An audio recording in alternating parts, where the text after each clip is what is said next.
Chapter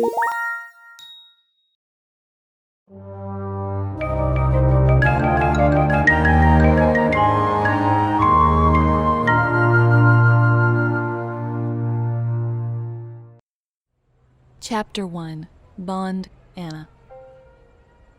On that night, like most, Anna has a nightmare. It's the same thing she'd seen time and time again. Armageddon. It's like the sky is on fire, with the way all hints of blue were replaced by flashing orange. The sun and moon are both visible from every observable angle. The moon has a red tint to it, and dyes the streets in this blood like overlay. Buildings struggle to keep themselves up as they crumble apart. There's bodies filling the roads, mostly mortals. Signs of battle still ring out from all around in the form desperate howls and cries intermixed with clashing metal and tearing flesh. Anna sees this torn-apart world from a bird's-eye view. She hears the beating of wings behind her, but she can't turn her head to look at them. Her gaze is a slave to the dream. It's like she's on a rail, forced to look in whatever direction the dream wants. The worst part about this is she can't close her eyes, and on occasion her glance does flit over something so cruel she can't stand to think about it. This recurring dream was often the same each time she had it, but there were on occasion differences. Differences varies between little things like looking off in a different direction, or bigger changes, like landing and moving about the battlefield. No matter how often this dream repeats, her gaze always falls on the same person at the same point. A queen stands amidst a war-torn street. She's tall, beautiful, with hair like blood splattered against the sky.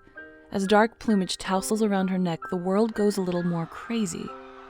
People, what's left of them, fill the streets just to fight, utter chaos with no discrimination. Siblings murder siblings. Parents drown their children. Friends, family, love, no bond proves strong enough to beat the rage she induces. It's scary. No matter how many times Anna sees it, she wants to do something about it, wants to stop the pain the world feels. Worst part is how proud that woman looks. Hands park on her waist, and her crimson eyes survey the area as though admiring a job well done. Unable to take it any longer, Anna cries out, but she doesn't hear herself. Instead, she hears another voice. It's soft and warm. The kind of voice Anna would want to hear saying something kind or encouraging.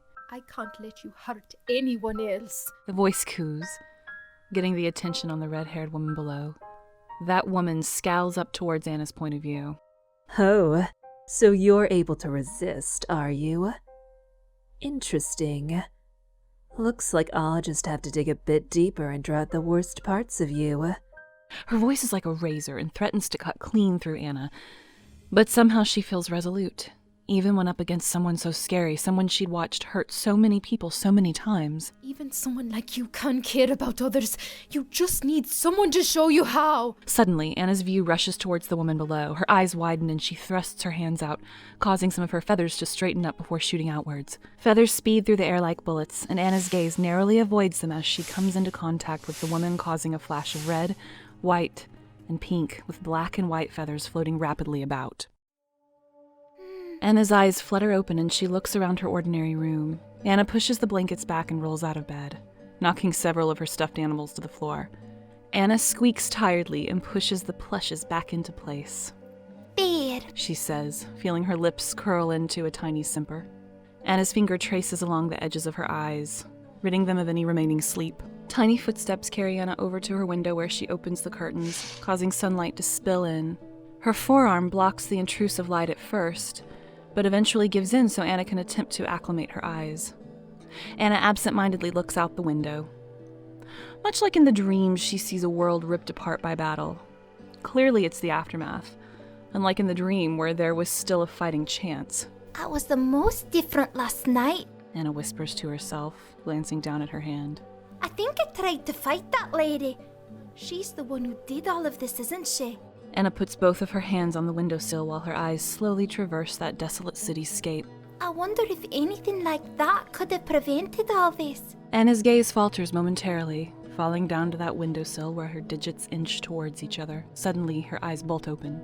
Well, I can't let this stuff get me down.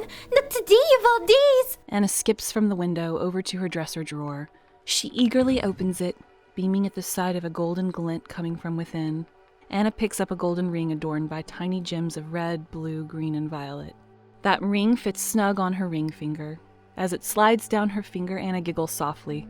She holds her hand out and stares at the ring, turning her hand on occasion to watch it shine against the penetrating sunlight. You're finally coming home. I can't wait to see you. Rise and shine. Today's the day. Anna says excitedly as she falls into Jesus' lap, waking him like every other morning. He reaches for a crown of thorns on his nightstand and slips it over his head, nesting it along his long white locks. Anna giggles as she watches him rub the sleep out of his eyes and yawn into his hand, his mouth clearly visible to her through his stigmata. So what's on the schedule today, Annie? He inquires as he claps his hands, summoning a flock of doves into the room. I feel like having a day of rest wouldn't be so bad. It's Sunday after all. That's the one day of the week even Dad didn't want to work. Well, Anna interrupts. Nervously, she balls her fingers into little fists atop her bare thighs. actually, today is different. You see, Jay, today. Few words make it out of Anna. It wasn't like she had a problem speaking, but she felt like maybe others had a hard time listening, at least to her. The way Jesus' gaze breaks from hers, it's as if her words didn't reach him. Personally, she didn't mind repeating herself. It gives her time to practice what she wants to say. Anna will happily repeat herself until she gets her thoughts across clearly. Jay, Jesus hooks his hands underneath her arms and lifts the younger goddess up off of him. He sets her down at his side, then climbs out of bed. Those doves drop a red sash across his shoulders. It nicely complements his white robes. He moves across the room as though walking on water, each step somehow lighter than the ones before. Magically, the curtains and window shutters open with the wave of his hand. Let there be light! He says with a laugh as the morning shines through the window and into Anna's eyes. She briefly looks away before glancing up at him through the golden morning hue. Try as she might, there was never a moment where the little godling could catch her friend off guard. Jesus never had bedhead, never has bags under his eyes, and always wakes up more perfect than the day before. Jesus holds his hand out to her. Sunlight hugs his tanned skin as it struggles to get around him. He flashes that friendly smile of his, the same smile she got up early every morning to see. Gods and goddesses rarely have to sleep, but Anna does it every night by choice. It is the same with eating, bathing, and things of that nature. She imitates the ones she admires. She is a vegetarian, like him. She brushes her teeth at the same time and in the same way as him. Anna doesn't think anything of it, and judging by the way Jesus smiles at her, he doesn't either. Anna beams as she takes his hand. He pulls her up and she accidentally trips into his arms. A brief pause lingers between the two. There's maybe the inclination of hesitation or perhaps longing intermixing with this aging pause. Anna pushes this moment, like many silly things, into the back of her mind in favor of more concrete facts. Like the two of them being friends. Just friends. Slowly, Anna's eyes climb up from that red sash to meet his hazel eyes. Those eyes are full of compassion, slow to anger, and of great mercy. They shine down on her every day. He smiles a little and she smiles a lot. She would have gotten lost in his eyes like usual if today wasn't special. Suddenly, Anna remembers and shouts, she's coming back. Anna jolts away from Jesus, and from the looks of it, she'd nearly pushed him over in the process. However, Jesus catches his footing and watches as Anna finds her way atop his bed. Her hands proudly meet her hips and she exclaims, Throoth is finally coming home. In her excitement, Anna begins jumping up and down on Jesus' bed. After several large hops, she lets herself fall back, flat against his mattress. She playfully looks over at him, her head hanging over the side of his bed. Her barely kempt curtain of rufous hair rakes along the bedside as Anna's head sways. Really? Are you sure she's coming back? This soon? There's a seldom felt hesitance to his laugh. Jesus' expression changes. Is that a grimace? Oh, is something the matter, Jay? Throoth's been gone a long time. Don't you miss her? Anna's grin widens in an attempt to influence his. I'm so excited for her to come back. I thought you would be too. Jesus waves his hands in front of himself. No, of course I'm happy. Ecstatic even. Just hadn't heard much from her on my end. It's just surprising is all. Well, she told me before she left that she saw 3 potential dates for her return. Not a day sooner, not a minute later. Anna explains while rolling onto her forearms. She rests her chin in her hands and absent-mindedly kicks her legs. Being privy to such information made Anna feel special. So special, in fact, that she lets out the briefest of giggles over the notion that Jesus Christ himself had been left in the dark by Throoth. It might be a bit naughty, but she'd hold this little victory over her friends, and hopefully they wouldn't mind too much. She saw today's day the clearest, so that means today had the highest probability, right? Jesus taps his chin and shrugs his shoulders. Yeah, I guess that is how it works, isn't it? Well, color me impressed. She told you these dates all that time ago and you've been keeping track of them all. Look at you. Jesus grins. An immortal who actually still keeps track of time. You're really a funny girl, Annie. Really? Anna inquires, suddenly in Jesus' face, staring expectantly at him. A soft feeling blooms in her chest. It is kind of embarrassing, but she feels this way whenever she was complimented by any of her friends. Jesus especially. I really didn't know I could be funny. Maybe I'm meant to be a goddess of laughter, or maybe scheduling. You know, something like that. Anna says with a laugh. How about we focus on Throoth? Jesus says. Anna pouts, not knowing why he had to go and change the subject like that. Though admittedly, she is way more interested in Throoth's return than her own talents, or lack thereof. You want to do something big for Throoth's return, don't you? You can't say it's a special day and not actually make it special. That's true. Anna agrees. Her sapphire gaze flits about the room. She scratches her chin and narrows her eyes. But what should I do? I could throw a party. I could try and make her favourite food. Maybe wax mjolnir for her. Well, as her best friend, I'm sure you'll think of something. Jesus reasons with a hand reassuringly patting Anna's shoulder. And if you're hard-pressed to decide on something, I'm sure the other girls can help. Whatever you decide on doing, I'll support you 100%. Just let me know when and where and I'll be there. Jesus flashes what Anna likes to call his double pistol point. Both of his pointer fingers whip in her direction while his thumbs point upwards and he winks. It's all brought together by a clicking of his tongue, while others are always quick to disagree. Anna does think it's a pretty cool pose. For the time being, I've got some things to take care of. So you want to catch up with me in a few hours once you've got everything sorted out? Of course. Anna says before rushing out of Jesus' room. Having not waited for a response, she skids to a stop down the hall, then quickly rushes back. Once back in his room, she gives him a tight hug. Thanks for everything, Jay. Promise to catch up with you later. And with that, Anna's off again. Anna enters a dark room illuminated only by a single swaying light fixture. There is very little furniture to speak of with the exception of several bookcases, each home to rows upon rows of mason jars that vary in size and shape. She knows not to look at any of the jars. If memory serves her right, each jar contains another internal organ. She still remembers the very specific pale pink of gray matter she'd accidentally happened upon during her first weeks here. Quietly, she makes her way over to a something that sits neatly tucked in a corner of the sparse abode. A sarcophagus, desperately hanging on to its golden sheen beneath cobwebs and dust, holds a friend. Hey, Kib, are you awake? Are you? Anna whispers as she gently knocks on Kebishay's sarcophagus. At first, she just hears some faint groaning. It's typical for this early, so she knocks again. She sticks around long enough to see if she wakes her mummified friend. All she needs is a slight crack of that sarcophagus and a peek at one of those tired, deep violet eyes. Kebishet is dead, A dark figure murmurs from within the sarcophagus. but I can take a message. A heavily bandaged hand reaches out and touches Anna's face. It pats around, feeling out every contour of the visage. I was having such a nice dream, too. Says a voice Anna has come to describe as impassively curious. I was alive. 2 fingers force their way into Anna's nostrils. You were there, as was Athena, Throoth too. I don't know if Jesus was. I forgot to check. Slowly, the fingers slide out of Anna's nose. I remember it being very nice. Being alive must be very nice. That's nice, Kib. One of the first things Anna learned when making friends with everyone was to ignore close to 90% of what Kebishay had to say. Listening to her ramblings only makes her talk more. So, like everyone, Anna mostly ignores it. At first, she'd really felt bad about it, but now it is just part of life here in this old apartment. There's my mummy. Come on out. There's something I want to talk about. Anna retorts with a tilt of her head. With another word minced, Kebishay's mummified hand returns to rest within the sarcophagus. In a flash, the redhead is across the hall in another room, climbing into Athena's satin bed. Like everything else in Athena's room, her bed sheets are of the highest quality. Looking around, Anna can't help but take in all the remnants of high life kept alive by Athena's sense of style. From a small, perfectly symmetrical coffee table to the stylized lamp that curves up the long beige walls.